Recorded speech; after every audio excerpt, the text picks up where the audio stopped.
Auzu billahi minash-shaytanir-rajim. Bismillahir-rahmanir-rahim. Dear students,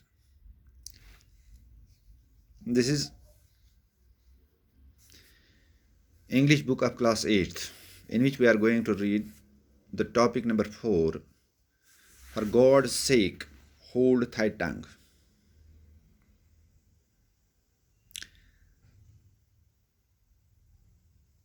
تو for God sake hold thy tongue, ہمیں اس چیز کا پہلے پتہ ہونا چاہیے واٹ اٹ مینس. خدا کے لیے، فار گاڈ سیک، خدا کے لیے اپنی ہولڈ تھائی ٹنگ مینس اپنی زبان کو بچا کے رکھو، اپنی زبان کو سنبھال کے رکھو. سنبھال کے یا بچا کے رکھنے کا مطلب یہ نہیں کہ ہم اس کا استعمال ہی نہیں کریں گے، لیکن اس طرح استعمال کریں گے کہ اس سے کسی کو تکلیف نہ پہنچے. تو there are many evils prevalent among people which adversely affect their lives. انسانوں میں اچھے اوصاف بھی ہوتے ہیں، برے اوصاف بھی ہوتے ہیں. تو کچھ برے اوصاف ایسے ہوتے ہیں جو اپنی ہی زندگی پہ مضر اثرات ڈالتے ہیں، اپنے ہی رہن سہن پہ مضر اثرات ڈالتے ہیں. ون سچ کامن ایول از بیک بائٹنگ. ان میں سے ایک عام گناہ جو ہے، ایک عام برا صفت جو ہے، وہ ہے غیبت کرنا. بیک بائٹنگ مینس غیبت کرنا. In this lesson, the evil effects of backbiting have been highlighted through various religious and non-religious sources.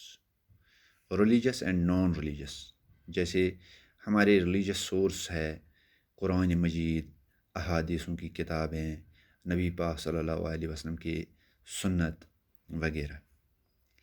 تو ان تمام چیزوں سے یہ ثابت کیا گیا کہ بیک بائٹنگ کتنا برا صفت ہے، غیبت کرنا کتنا گناہ ہے. اسی طرح سے باقی مذاہب بھی اس چیز کو کنڈم کرتے ہیں. تو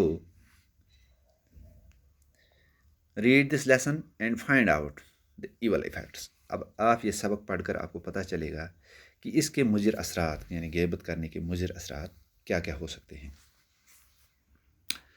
سو let's continue, let's come to the topic.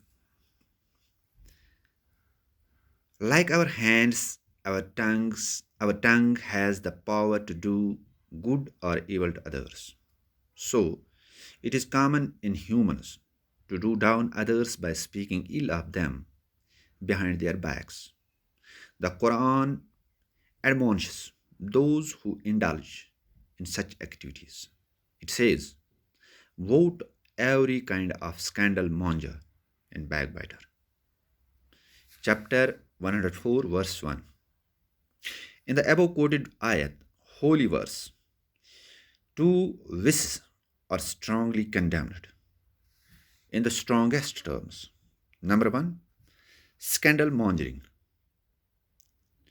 talking or suggesting evil of somebody by words or gesture or behavior, mimicry, sarcasm, insult.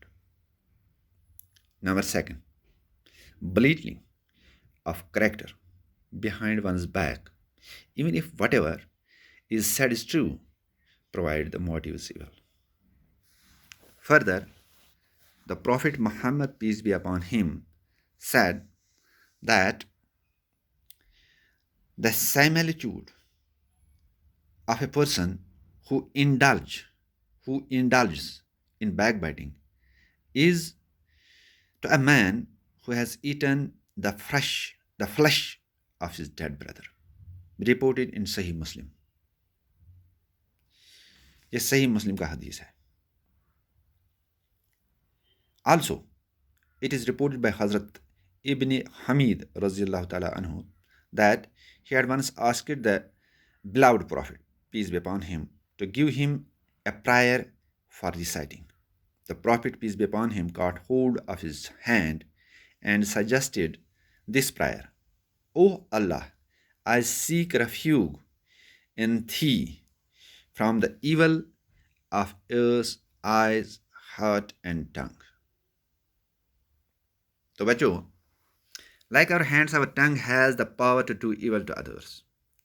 جس طرح سے ہم اپنے ہاتھوں سے دوسروں کو تکلیف پہنچا سکتے ہیں, دوسروں کو دکھ پہنچا سکتے ہیں, اسی طرح سے ہم اپنی زبان سے بھی دوسروں کو تکلیف پہنچا سکتے ہیں.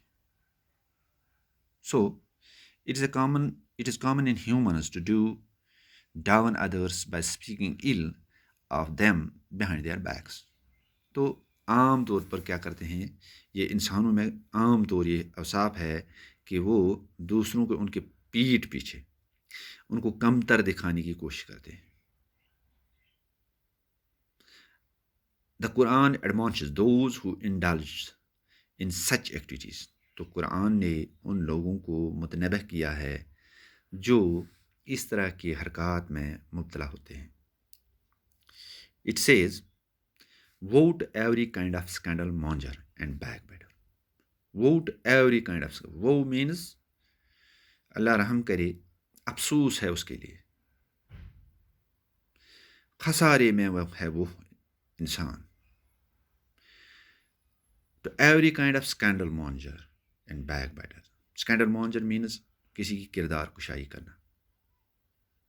کردار کشائی مینس اگرچہ وہ اس قسم کا انسان ہو بھی, اس کا جو کردار ہے اگر اس میں کمزوری ہوگی بھی, لیکن اس کے پیٹھ پیچھے ہم ان چیزوں کو نہیں گنوا سکتے ہیں.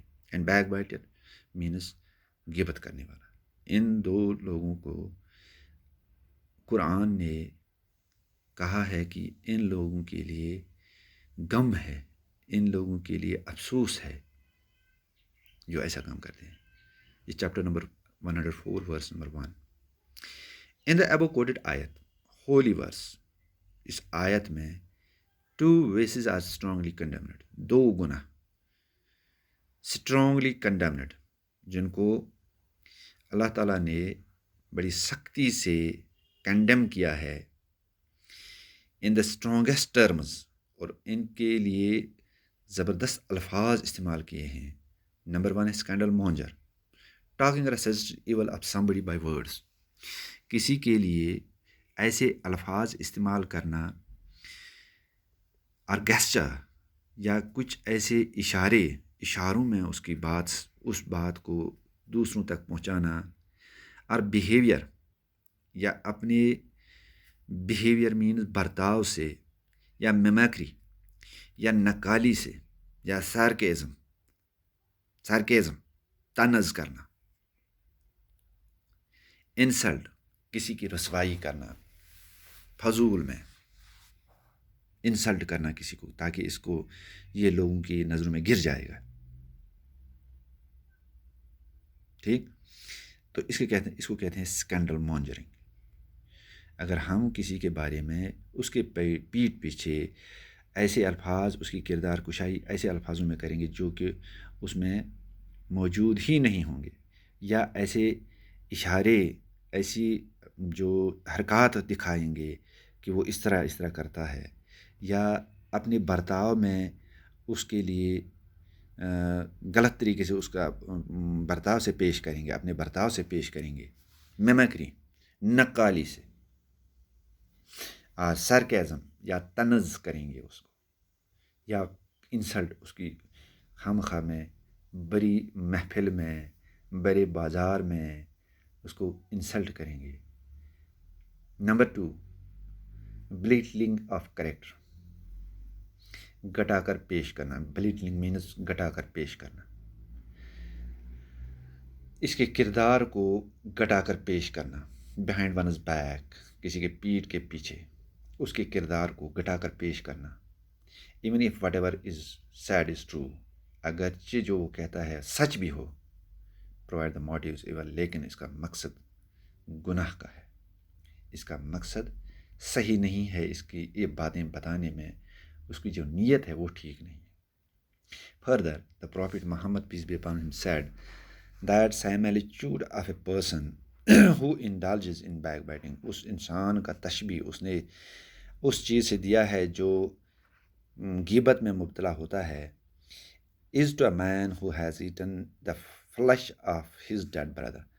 وہ اس انسان کے متشابہ ہے, وہ اس انسان کے ساتھ اس کو تشبیہ دیا ہے, اس کی برابری کی ہے, جو انسان اپنے مرے بھائی کو دفنانے کے بجائے اس کو گوشت کے بدلے کھائے گا. رپورٹ ان صحیح مسلم, یہ صحیح مسلم کا حدیث ہے.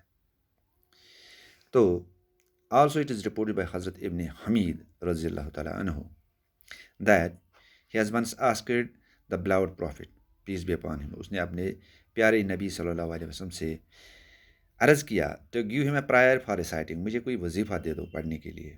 The Prophet, peace be upon him, تو پیارے نبی صلی اللہ علیہ وسلم نے فرمایا caught hold of his hand and suggested this prayer, اپنے ہاتھ جوڑ کے اس کے لیے یہ دعا منتخب کیا کہ ایسا پڑھا کرو, اوہ اللہ, I seek refuge in thee from the evil of ears, eyes, heart and tongue. میں آپ سے پناہ مانگتا ہوں اپنے کانوں کے گناہوں سے, آنکھوں کے گناہوں سے, دل کی گناہوں سے اور زبان کے گناہوں سے. ان چیزوں کی شر سے میں آپ سے پناہ مانگتا ہوں. یہ دعا آپ ہمیشہ مانگا کرنا. تو اوکے بچوں, انشاءاللہ باقی کل پڑھتے ہیں. Thank you.